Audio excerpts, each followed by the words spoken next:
കാലിക പ്രസക്തമായിട്ടുള്ള ഈ വിഷയത്തെക്കുറിച്ച് ജനങ്ങളുമായിട്ട് സംവദിക്കാൻ അവസരമുണ്ടാക്കിയ സമ്മേളനത്തിൻ്റെ സ്വാഗത സംഘത്തെ ഞാൻ ഹാർദമായി അഭിനന്ദിക്കുകയാണ്. കമ്മ്യൂണിസ്റ്റുകാരെ സംബന്ധിച്ചിടത്തോളം ലോകത്തിലെമ്പാടുമുള്ള പാവപ്പെട്ടവരുടെ രാഷ്ട്രീയം കൈകാര്യം ചെയ്യുന്നവരാണ്. എവിടെ മനുഷ്യർ കഷ്ടപ്പെടുന്നുവോ, എവിടെ മനുഷ്യർ ലോകത്ത് അടിച്ചമർത്തപ്പെടുന്നുവോ, മുതലാളിത്തത്തിൻ്റെ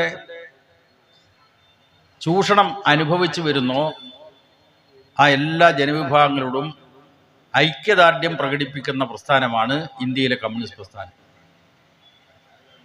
അത് കമ്മ്യൂണിസ്റ്റ് പ്രസ്ഥാനത്തിൻ്റെ സാർവദേശീയ വീക്ഷണത്തിൻ്റെ ഭാഗമാണ്. കമ്മ്യൂണിസ്റ്റുകാർ ഉയർത്തിപ്പിടിക്കുന്ന സാർവദേശീയതയനുസരിച്ച് ലോകത്തിലെ ഏത് രാജ്യത്തും ഇവിടെ വിവേചനം സൃഷ്ടിക്കുന്നുണ്ടോ, ഇവിടെ അടിച്ചമർത്തൽ നടക്കുന്നുണ്ടോ, ഇതിനെല്ലാം എതിരായിട്ട് ജനങ്ങളുടെ പ്രതിരോധ പ്രസ്ഥാനം ഉയർന്നു വരുന്നുവോ അവിടെയൊക്കെ ആ ജനങ്ങളുമായിട്ട് അവരുടെ പ്രവർത്തനങ്ങളുമായിട്ട് ഐക്യദാർഢ്യം പ്രകടിപ്പിക്കുക എന്നതും കമ്മ്യൂണിസ്റ്റുകാരുടെ സാർവദേശീയ വീക്ഷണത്തിൻ്റെ ഭാഗമാണ്. ഈ സാർവദേശീയ വീക്ഷണത്തെ പലരും തെറ്റിദ്ധരിക്കാറുണ്ട്. നിങ്ങൾക്കറിയാം, കഴിഞ്ഞ ലോക്സഭാ തെരഞ്ഞെടുപ്പിൻ്റെ അവസരത്തിൽ ഇസ്രായേൽ പലസ്തീനികൾക്കെതിരായി നടത്തിയിട്ടുള്ള വലിയ ആക്രമണം, സ്ത്രീകളെയും കുഞ്ഞുങ്ങളെയും അടക്കം കൊലപ്പെടുത്തുന്ന മൃഗീയമായിട്ടുള്ള ആക്രമണങ്ങൾ, വംശഹത്യ, ഇതൊക്കെ വന്നപ്പോൾ ഈ രാജ്യത്തിലെ CPM-ഉം ഇടതുപക്ഷ പ്രസ്ഥാനങ്ങളുമൊക്കെ അതിനോട് പ്രതികരിച്ചു. അവിടെ കഷ്ടപ്പെടുന്ന, വംശഹത്യക്ക് ഇരകളാക്കപ്പെടുന്ന ആളുകളോട് സഹാനുഭൂതി പ്രകടിപ്പിച്ചു. അപ്പോൾ CPM-നെ കുറിച്ച് എതിരാളികൾ എന്താ പറഞ്ഞത്? ഇത് മുസ്ലിങ്ങളെ പ്രീണിപ്പിക്കാൻ വേണ്ടി CPM നടത്തുന്ന പ്രവർത്തനത്തിൻ്റെ ഭാഗമാണ്, മുസ്ലിം പ്രീണനം. അങ്ങനെയാണ് എതിരാളികൾ ആക്ഷേപം ഉന്നയിച്ചത്. യഥാർത്ഥത്തിൽ പലസ്തീനിലെ വംശഹത്യ ഈ ലോക മനസാക്ഷിയെ ഞെട്ടിപ്പിച്ച ഒന്നാണ്. അതൊരു മതത്തിൻ്റെ പ്രശ്നമല്ല. മതത്തിൻ്റെ പ്രശ്നമായിട്ട് ലോകത്തിലെ പല രാജ്യങ്ങളും കണക്കാക്കിയില്ല. ഉദാഹരണത്തിന്, അന്താരാഷ്ട്ര നീതിന്യായ കോടതിയിൽ പലസ്തീനികളുടെ നേരെ നടത്തുന്ന അതിനിഷ്ഠൂരമായിട്ടുള്ള ഈ വേട്ടക്കെതിരായി അന്താരാഷ്ട്ര നീതിന്യായ കോടതിയിൽ പരാതി നൽകിയിട്ടുള്ള രാഷ്ട്രത്തിൻ്റെ പേരാണ് ദക്ഷിണാഫ്രിക്ക. ആ ദക്ഷിണാഫ്രിക്ക മുസ്ലിം രാഷ്ട്രമാണ്. ദക്ഷിണാഫ്രിക്കയിൽ 82% ക്രിസ്ത്യാനികളാണ്. അവർക്ക് എന്തേ അത് തോന്നി?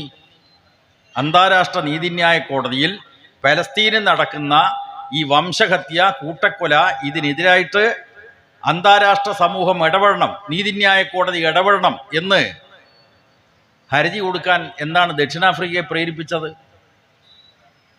ഇതൊരു മുസ്ലിം പ്രശ്നമായിട്ടാണോ ആ രാഷ്ട്രം കണക്കാക്കിയത്?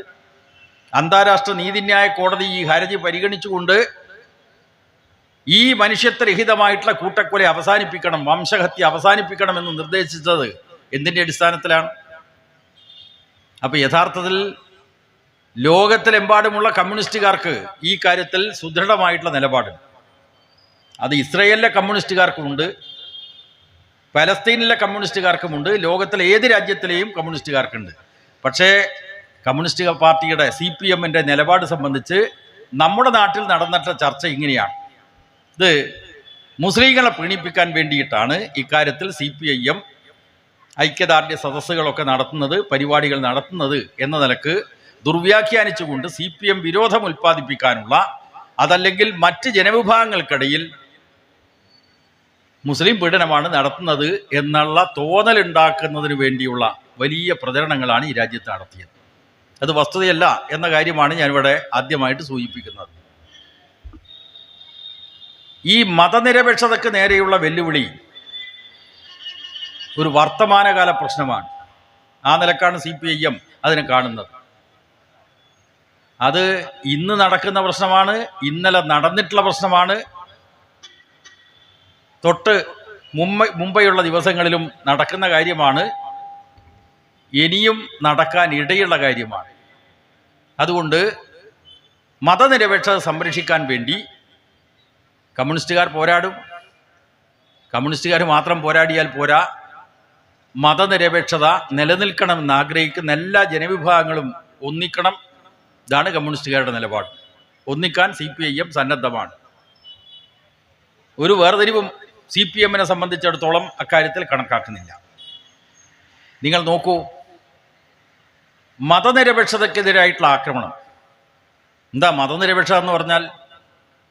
എല്ലാ മതങ്ങളിലും വിശ്വസിക്കാനും ഒരു മതത്തിലും വിശ്വസിക്കാതിരിക്കാനുമുള്ള പൗരൻ്റെ അവകാശമാണ് മതനിരപേക്ഷത കൊണ്ട് വിവക്ഷിക്കുന്നത്. ലോകത്ത് മതവിശ്വാസത്തെ അടിസ്ഥാനപ്പെടുത്തി നോക്കുമ്പോൾ ഏറ്റവും കൂടുതൽ ഏത് വിഭാഗമാണ്? ക്രിസ്തീയ വിശ്വാസികളാണ്.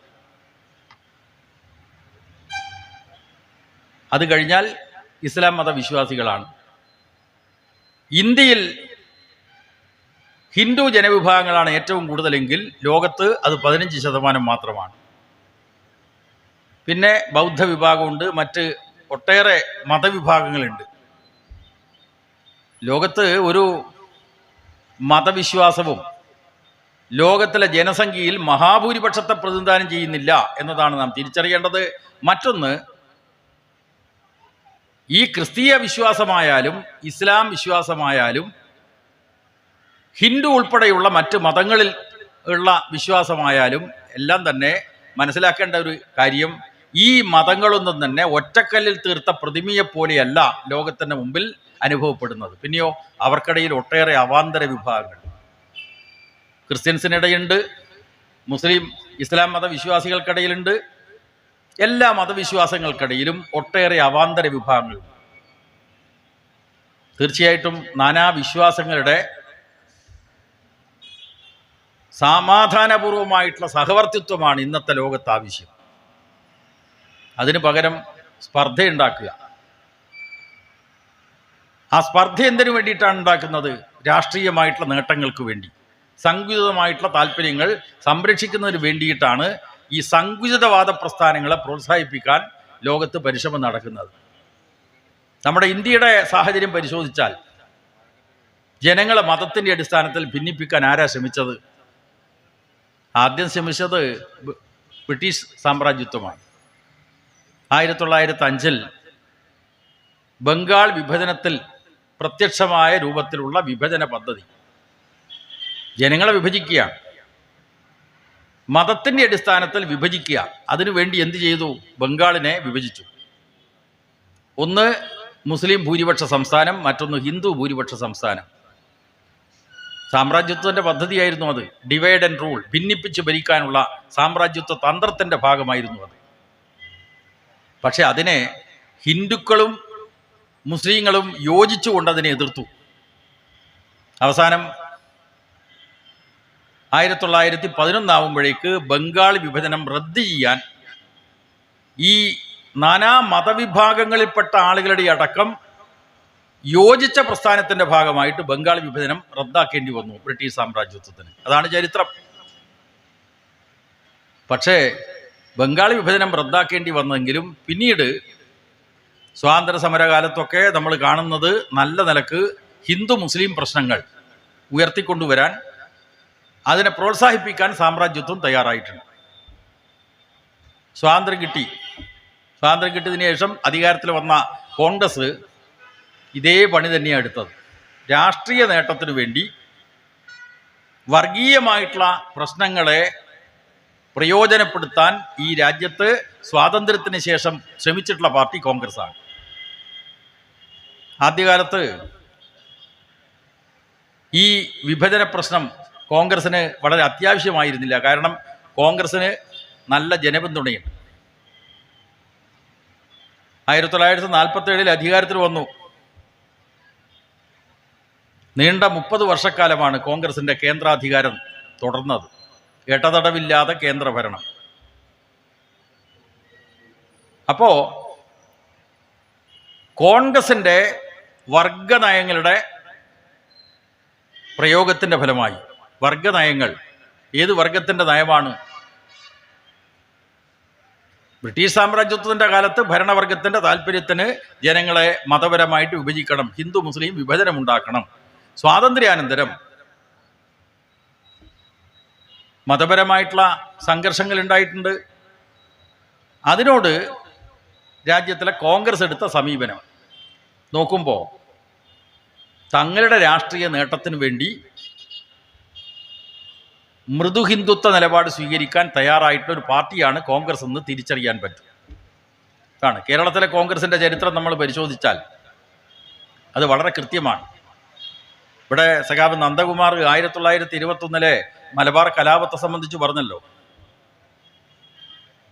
ആ കലാപം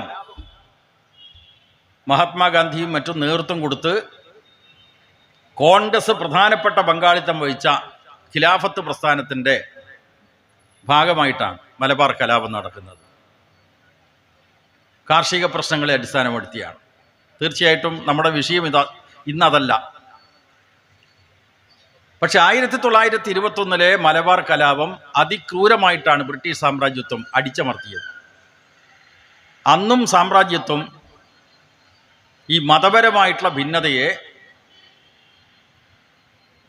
നല്ല നിലക്ക് പ്രയോജനപ്പെടുത്താൻ ശ്രമിച്ചിട്ടുണ്ട് ബ്രിട്ടീഷ് സാമ്രാജ്യത്വം.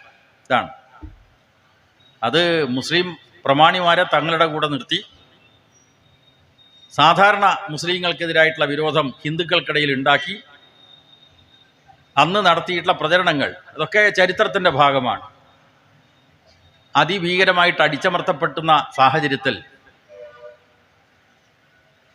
ഈ തെക്കൻ കേരളത്തിലെ വള്ളുവനാട്, ഏറനാട് അടക്കമുള്ള താലൂക്കുകളിലെ പാവപ്പെട്ടവരെ ഭീകരമായിട്ട് ബ്രിട്ടീഷ് സാമ്രാജ്യത്വം അടിച്ചമർത്തിയപ്പോൾ ആഹ്വാനം ചെയ്ത കോൺഗ്രസ്സുകാരെങ്ങോട്ടാണ് പോയത്? അവരിവിടുന്ന് സ്ഥലം വിട്ടു അല്ലേ? വഞ്ചനാപരമായിട്ടുള്ള നിലപാടാണ് ഇന്ന് കോൺഗ്രസ് സ്വീകരിച്ചത്. അപ്പോൾ ഈ മലബാർ കലാപത്തിൻ്റെ രൂക്ഷമായിട്ടുള്ള പ്രക്ഷോഭങ്ങൾ നടന്ന ഒറ്റയിടത്തും കോൺഗ്രസിനെ പറ്റി കേൾക്കുന്നത് തന്നെ അലർജിയായി സാധാരണക്കാർക്ക്. കാരണം തങ്ങളെ ഒരു പ്രക്ഷോഭത്തിലേക്ക് നയിച്ചു, അവസാനം തങ്ങളെ പാലം വിരിച്ചു, തങ്ങളെ വഞ്ചിച്ചു. ഭീകരമായിട്ടുള്ള അടിച്ചമർത്തൽ വന്നപ്പോൾ അതിന് സഹായിക്കാൻ അന്നത്തെ കോൺഗ്രസ് നേതൃത്വം തയ്യാറായില്ല. അവരൊക്കെ തന്നെ ഒളിച്ചോടി, ഇവിടെ കോൺഗ്രസ് പ്രവർത്തനം നടത്താതായി. അന്നത്തെ വലതുപക്ഷ കോൺഗ്രസ് നേതൃത്വം പിന്നീട് ഇവിടെ ഇടപെടുന്നതിന് വേണ്ടി ചില ശ്രമങ്ങളൊക്കെ നടത്തുകയുണ്ടായി. മുഹമ്മദ് അബ്ദുറഹ്മാൻ സാഹിബിൻ്റെ നേതൃത്വത്തിൽ ഇവിടെ വന്നു. അദ്ദേഹത്തിൻ്റെ പ്രസംഗങ്ങൾക്കെതിരായിട്ട് മുസ്ലിം ലീഗ് നടത്തിയിട്ടുള്ള പ്രചാരങ്ങൾ, പ്രവർത്തനങ്ങളൊക്കെ ചരിത്രത്തിൻ്റെ ഭാഗമാണ്. ഞാൻ അതിലേക്കൊന്നും കടക്കുന്നില്ല. കേരളത്തിലെ കോൺഗ്രസും ഈ മൃദു ഹിന്ദുത്വ നിലപാട് സ്വീകരിച്ചതിനെ സംബന്ധിച്ചാണ് ഞാനിവിടെ സൂചിപ്പിക്കുന്നത്. കലാപം അടിച്ചമർത്തുന്നതിനെ തുടർന്ന് വലതുപക്ഷ കോൺഗ്രസിൻ്റെ നേതൃത്വത്തിൽ മൃദു ഹിന്ദുത്വ നിലപാട് സ്വീകരിച്ചുകൊണ്ട് കേരളത്തിൽ ഹിന്ദു മഹാസഭ രൂപീകരിക്കാൻ നേതൃത്വം കൊടുക്കുന്നത് ഈ വലതുപക്ഷ കോൺഗ്രസ് നേതാക്കന്മാരാണ്. 1929 തിരുനാവായിൽ നടക്കുന്ന ഹിന്ദു മഹാസഭയുടെ സമ്മേളനം അത് സംഘടിപ്പിച്ചത് കേരളത്തിലെ കോൺഗ്രസിൻ്റെ വലതുപക്ഷ നേതാക്കന്മാരാണ്. ഇവിടെ പാവപ്പെട്ട കൃഷിക്കാരനെ അടിച്ചമർത്തുന്നതിന് വേണ്ടി ബ്രിട്ടീഷ് സാമ്രാജ്യത്വം അതിക്രൂരമായിട്ടുള്ള നടപടികൾ സ്വീകരിച്ചപ്പോൾ ഇവിടെ തിരിഞ്ഞു നോക്കാത്തവർ പിന്നീട് മൃദു ഹിന്ദുത്വ നിലപാട് സ്വീകരിച്ചുകൊണ്ട് ഹിന്ദു മഹാസഭ രൂപീകരിക്കാൻ വേണ്ടി സമ്മേളനം വിളിച്ചു ചേർക്കാൻ തീരുമാനിച്ചതും ചരിത്രത്തിൻ്റെ ഭാഗമാണ്. ആ സമ്മേളനത്തിൽ പങ്കെടുത്ത ഒരു നേതാവ്, അഖിലേന്ത്യാ നേതാവിൻ്റെ പേര് കൂടി പ്രസക്തമാണ്. അത് ഡോക്ടർ BS മുഞ്ചയാണ്. RSSന് ബീജാഭാവം ചെയ്തിട്ടുള്ള നേതാക്കന്മാരിൽ പ്രമുഖരാണ് ഡോക്ടർ BS മുഞ്ചെ. ഇറ്റലിയിൽ പോയി മുസോളിനിയുമായിട്ട് ചർച്ച നടത്തി മുസോളിനിയുടെ പ്രസ്ഥാനത്തിൻ്റെ അതേ മോഡലിൽ ഈ രാജ്യത്തിലെ RSS രൂപപ്പെടണം, അതിനുള്ള മാർഗനിർദ്ദേശം നൽകിയിട്ടുള്ള താത്വികാചാര്യൻ കൂടിയായിട്ടുള്ള ഡോക്ടർ BS മുഞ്ചയാണ് 1929 തിരുനാവായിൽ നടന്നിട്ടുള്ള കേരളത്തിലെ ഹിന്ദു മഹാസഭയുടെ സമ്മേളനത്തിൽ പങ്കെടുത്തത്. മുഖ്യ പ്രഭാഷണം അദ്ദേഹത്തിൻ്റെതായിരുന്നു എന്ന് പറഞ്ഞാൽ അന്നേ കോൺഗ്രസ് ഈ നിലപാടാണ് സ്വീകരിച്ചത്. പിൽക്കാലത്തോ കോൺഗ്രസ് തകർന്നു.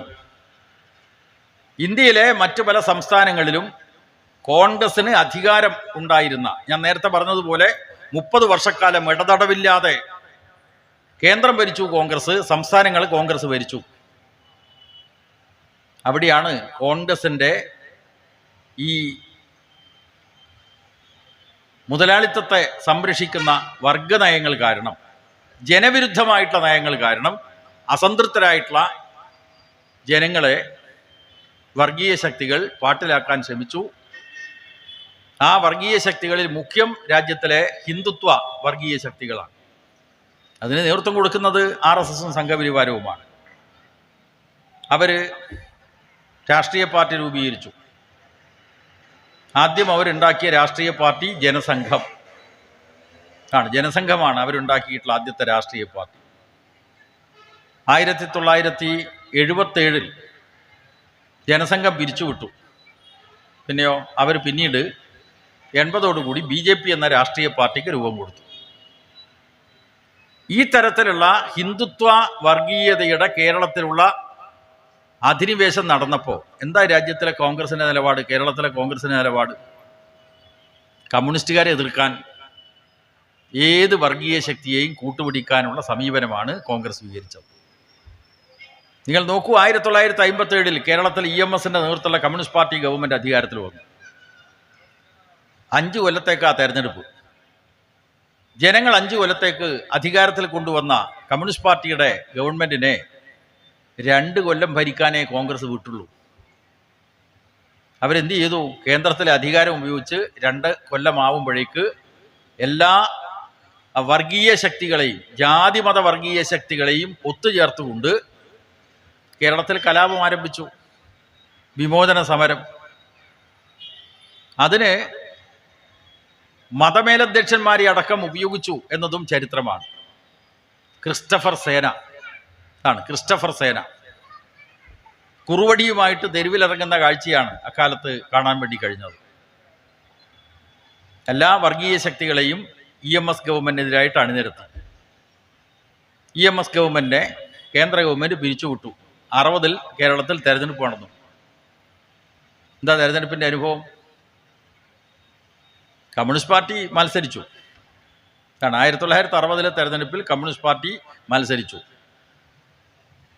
സഖാവ് EMS മത്സരിച്ചത് പാലക്കാട് ജില്ലയിലെ പട്ടാമ്പി മണ്ഡലത്തിലാണ്. അവിടെ കണ്ടിട്ടുള്ള ചിത്രം എന്താണ്? RSS ജനസംഘത്തിൻ്റെ വോട്ട് എങ്ങനെ കോൺഗ്രസിന് കരസ്ഥമാക്കാം, ഇതാണ് അവരവലോചിച്ചത്. 60 തെരഞ്ഞെടുപ്പിൽ കമ്മ്യൂണിസ്റ്റ് പാർട്ടിക്കെതിരായിട്ട് ഒരു മുക്കൂട്ട് മുന്നണി രൂപപ്പെട്ടു.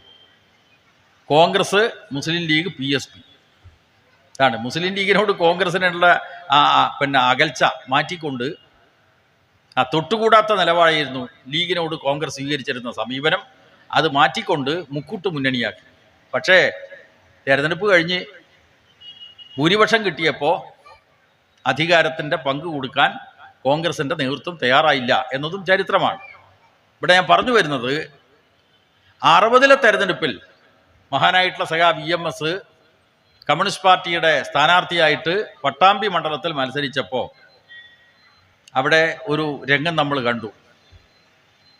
അവിടെ പ്രധാനപ്പെട്ട 3 സ്ഥാനാർത്ഥികൾ നോമിനേഷൻ കൊടുത്തു. ഒന്ന് മഹാനായിട്ടുള്ള EMS, രണ്ടാമത്തത് കോൺഗ്രസിൻ്റെ സ്ഥാനാർത്ഥി, മൂന്നാമതൊരു സ്ഥാനാർത്ഥി ജനസംഘത്തിൻ്റെ സ്ഥാനാർത്ഥിയാണ്.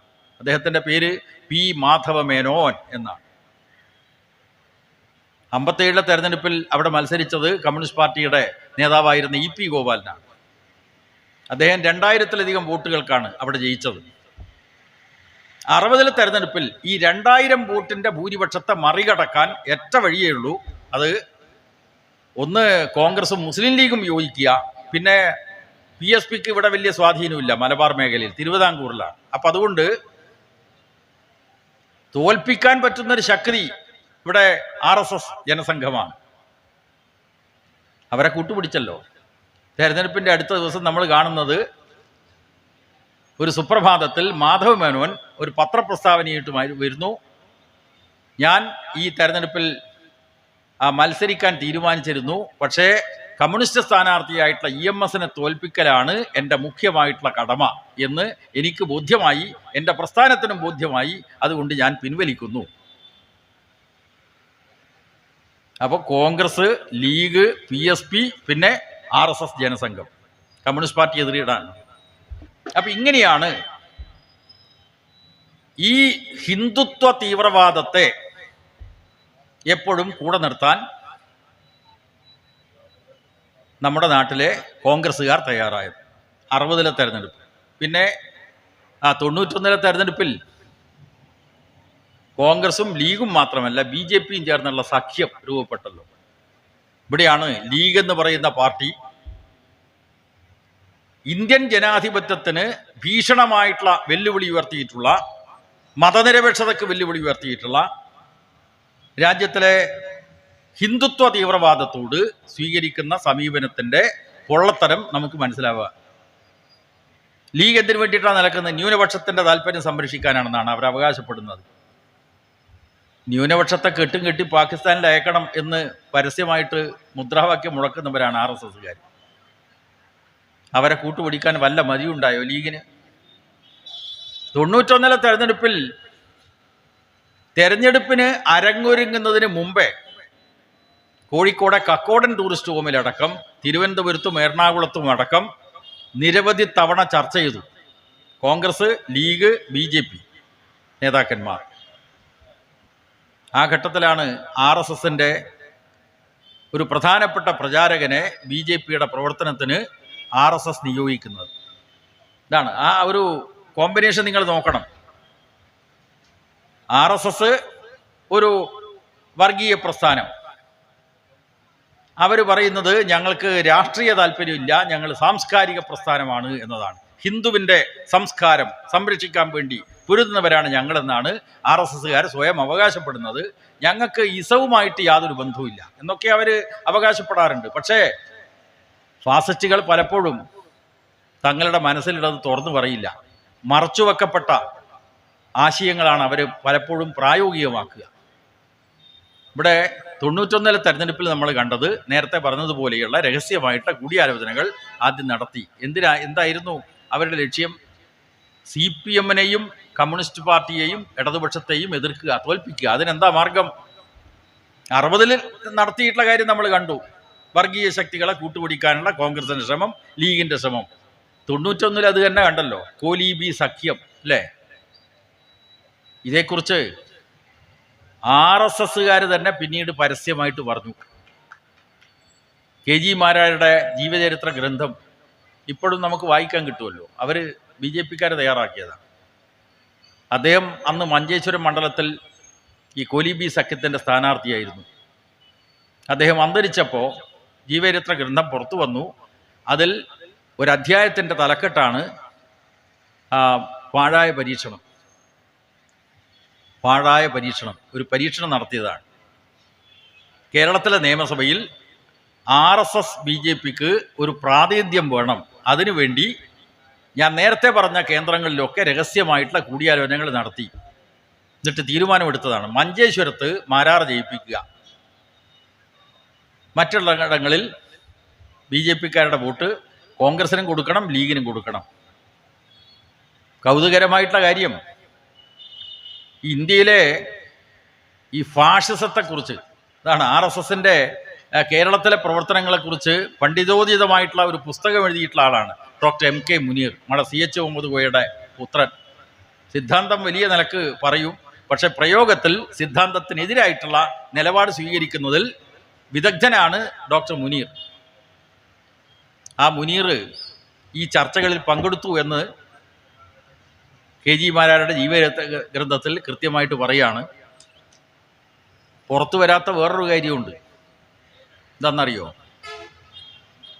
ഇത് BJPക്കകത്ത് വലിയ പ്രശ്നം ഉണ്ടാക്കി. കാരണം കേരളത്തിൽ RSSന് അവരുടെ ശാഖാപ്രവർത്തനങ്ങളൊക്കെ നടക്കുന്നുണ്ട്. പക്ഷേ ജനാധിപത്യപരമായിട്ടുള്ള തെരഞ്ഞെടുപ്പ് നടക്കുമ്പോൾ ഭൂരിപക്ഷം കിട്ടുന്നില്ല, സീറ്റുകൾ കിട്ടുന്നില്ല.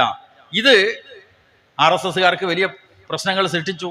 അതുകൊണ്ടാണ് RSSൻ്റെ മുതിർന്ന പ്രചാരകനായിട്ടുള്ള PP മൂന്നനെ BJPയുടെ സംഘടനാ സെക്രട്ടറിയാക്കി മാറ്റുന്ന ഒരു നിലപാട് 91-ൽ സ്വീകരിച്ചത്.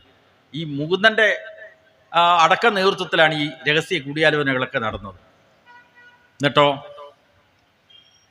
തെരഞ്ഞെടുപ്പിൽ മാരാർക്ക് ജയിക്കാനായില്ല, പരീക്ഷണം പാഴായി.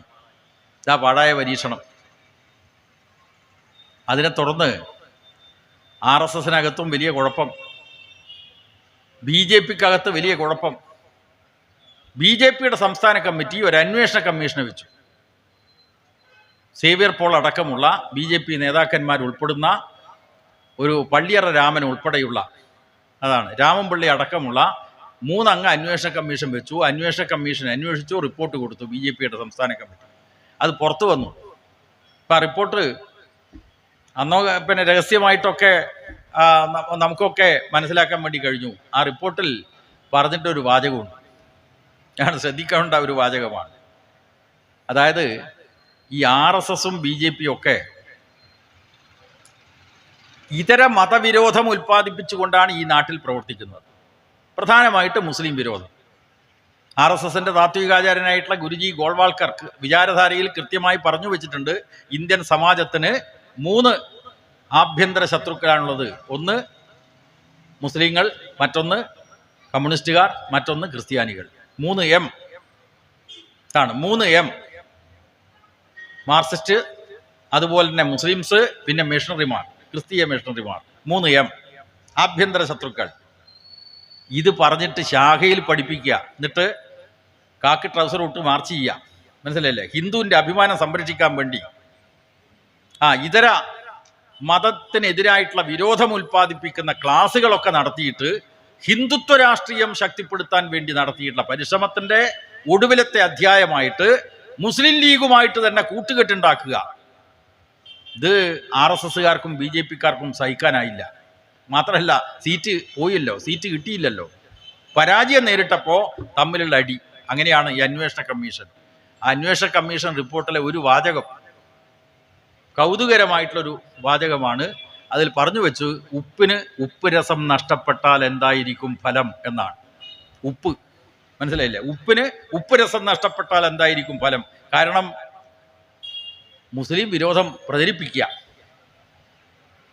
ഇതര മതവിരോധം പ്രചരിപ്പിക്കുക, അതിൻ്റെ അടിസ്ഥാനത്തിൽ ഹിന്ദു വർഗീയതയുടെ സങ്കുചിതത്വം ഉൽപ്പാദിപ്പിക്കുന്ന ഒരു ശക്തിക്ക് എങ്ങനെയാണ് അതിൻ്റെ രസം നഷ്ടപ്പെട്ടത്, ആ ഗുണം നഷ്ടപ്പെട്ടത് എന്നാണ് അന്വേഷണ കമ്മീഷൻ റിപ്പോർട്ടിലെ ചോദ്യം.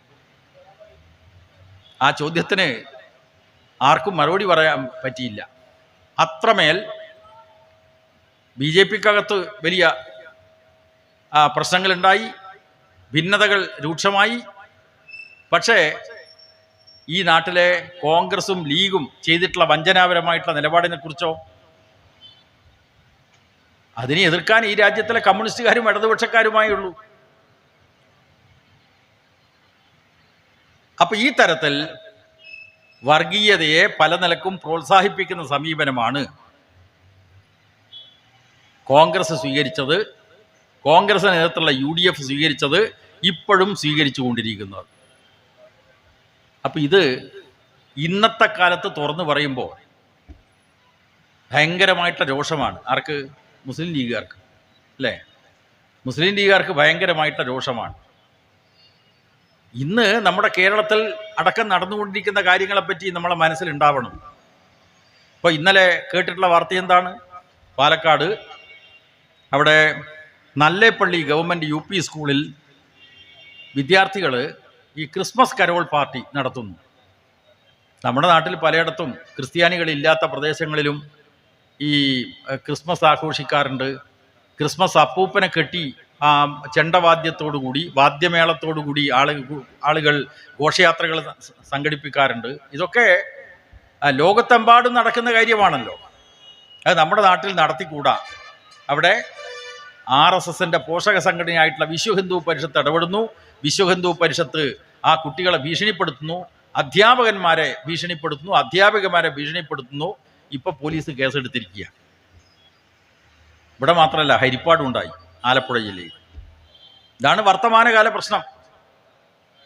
അപ്പോൾ വർഗീയമായിട്ട് വിഭജനം നടത്തുക മാത്രമല്ല, വർഗീയമായിട്ടുള്ള ആക്രമണങ്ങൾ നടത്തുന്ന സാഹചര്യങ്ങൾ കേരളത്തിൽ പലപ്പോഴും ഉണ്ടായിട്ടുണ്ട്, ഇപ്പോഴും ഉണ്ടായിക്കൊണ്ടിരിക്കുകയാണ്. ഇതിനെതിരായിട്ട് ശക്തമായി പ്രതികരിക്കാൻ ആരെയുള്ളൂ? ഇടതുപക്ഷ പ്രസ്ഥാനങ്ങൾ, നമ്മുടെ DYFI സഖാക്കൾ. അവർ ഈ ഭീഷണി വന്നപ്പോൾ ഈ നല്ലേപ്പള്ളിയിൽ അവിടെ DYFIക്കാർ ക്രിസ്മസ് ആഘോഷം നടത്തി. അപ്പോൾ ഇങ്ങനെയാണ് ചെറുത്തുനിൽപ്പ് നടക്കുന്നത്. മതനിരപേക്ഷതയ്ക്ക് വേണ്ടിയുള്ള ശക്തമായ പ്രതിരോധം കേരളത്തിൽ സൃഷ്ടിച്ചുകൊണ്ടിരിക്കുന്നുണ്ട്.